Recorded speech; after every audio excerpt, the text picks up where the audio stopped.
Hi guys, this is Dr. Aman. Welcome to the YouTube channel FMG with Dr. Aman.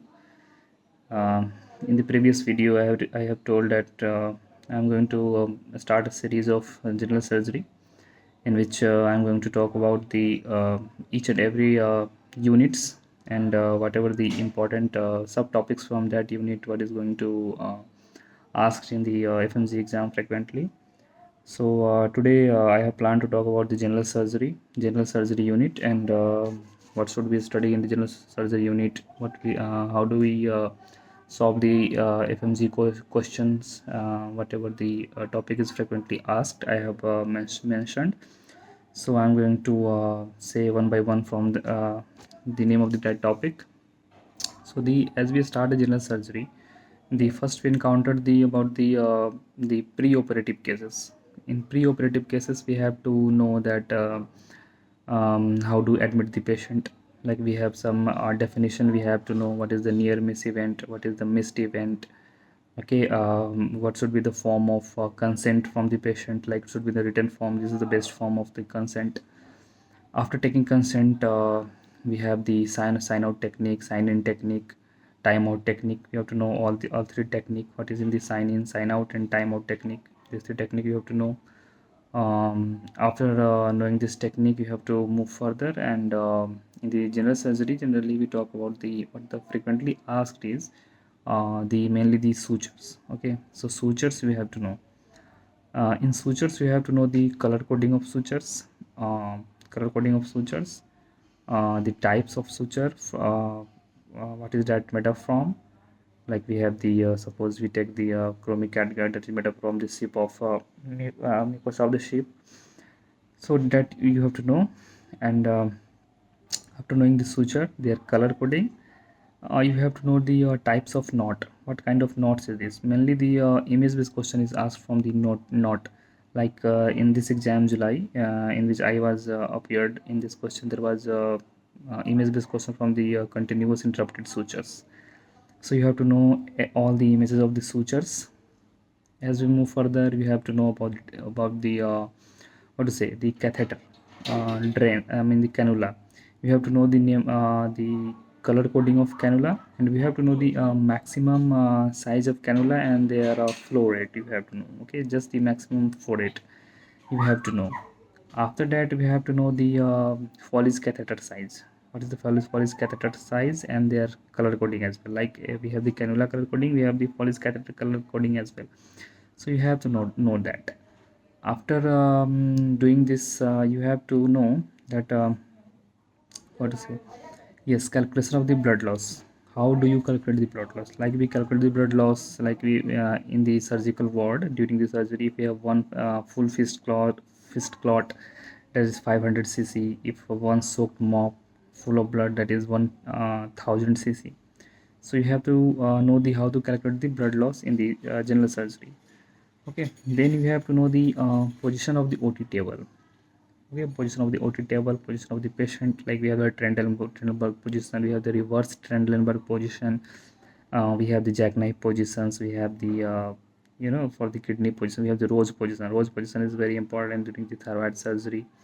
So this is asked from the position. Okay, and their complication sometime asked. Okay, like in case of lithotomy position, was it the complication during delivery, what should be the position? So you know the complication from that position, and their image based questions. And one things we have to know the air embolism in the mainly the thyroid surgery or neurosurgery. There is a complication called air embolism, so you have to focus on air embolism as well. Okay, as we move forward, we have to know also the blade size. Okay, how do we pass the blade, in which tray we, like we have the kidney tray in which we pass the generally the instruments the surgeon from which hand you will pass. So these all things, this is the generally asked.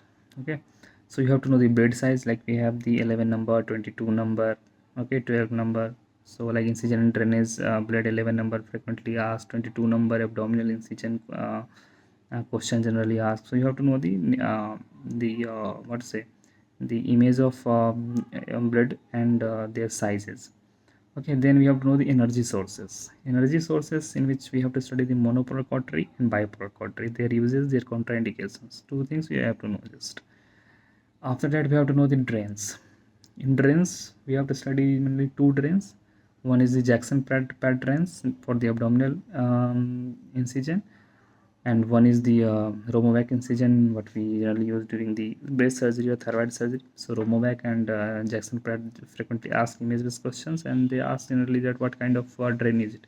Is it negative drain, pressure drain, or it is the positive pressure drain? So you have to know and these two things about the drains.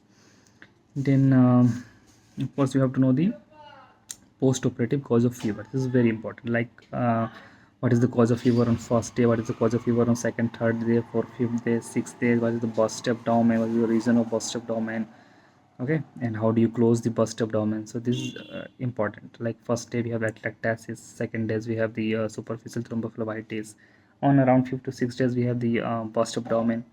Okay, so what kind of discharge comes from the burst abdomen as well, they asked generally, like in this exam also they have asked, in which I was appeared like July 2025, they asked at serosanguinous discharge. They were written in the question serosanguinous discharge. Okay, so you have to be familiar with that. And then they ask the types of wound. Is this clean wound, this is a clean contaminated wound, like in case of the surgery, how do you prepare, how do you, means which kind of patient you will take up to the surgery. Like we have the, suppose we have the thyroid surgery, this is a clean surgery. We have the neurosurgery, this is a very clean surgery. And if you talk about the elective surgery, like the elective cholecystectomy, it is a kind of clean contaminated procedure. Okay, like peritonitis, peritonitis is the dirty wound, okay, abscess, dirty wound. So they ask the such kind of question, like they will give you scenario and they will ask what kind of wound is this.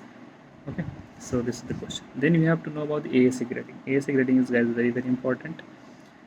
This grading comes under the anesthesia as well, in surgery. This from two places they asked. Okay, so anywhere you study is very very important.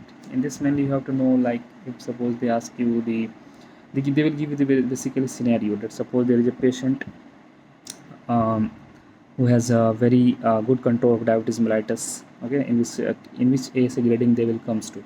There is a patient which is suppose aortic dissection. This is a very life-threatening situation in which ASA grading they will comes, or they will or they belongs to. Okay, so this kind of scenario type of question they will give you, and they will ask what which ASA grading under they comes to.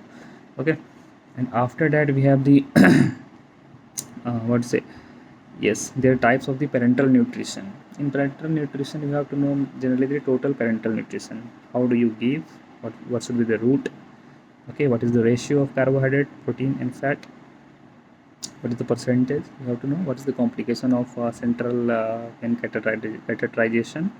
You have to know. So this much you have to know in the nutrition chapter. Okay, then you have to know there is a very important complication which is asked in the energy nutrition chapter. It is the refeeding syndrome. Refeeding syndrome you have to know very very thoroughly. Generally their complication is asked, so main focus on the refeeding syndrome complication is the important.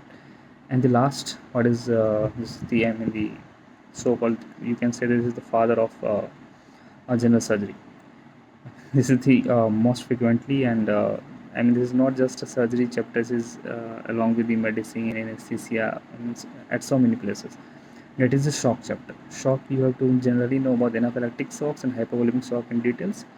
Rest you can just study the cardiogenic shock, neurogenic shock as well. So this much you have to know. So this was all about the general surgery topic.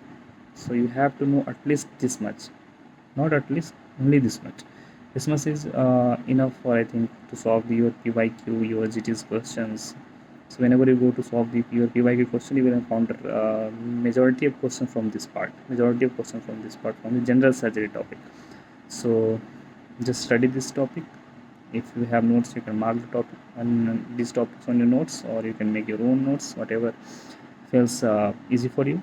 And please make sure go and solve the all PYQ of the general surgery. You will encounter all this topic.